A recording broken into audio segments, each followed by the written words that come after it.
ना हात उरले होते, ना कान उरले होते, ना डोळे उरले होते, ना पाय उरले होते. स्तंभाला भांडला संभाजी राजा अभिमानानं स्वाभिमानानं मातृभूमीसाठी समर्पण व्हायला तयार होता. हापशे जवळ आले, संभाजीराजांच्या जवळ आले. हापशेंनी तलवार बाहेर काढली, सप्प करणा तलवार चालवली. संभाजीराजांची गर्दन मातीमध्ये खाली पडली. शंभू राजा धडा वेगळा करण्यात आला. संभाजीराजांच्या तोंडून एक वाफ निघाली.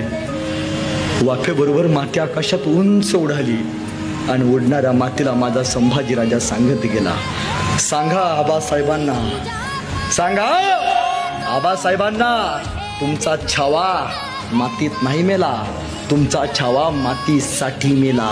अरे मातीत मरणारे कैक असतात, मातीसाठी मरणारे फक्त संभाजी राजे असतात, हे सांगत गेले.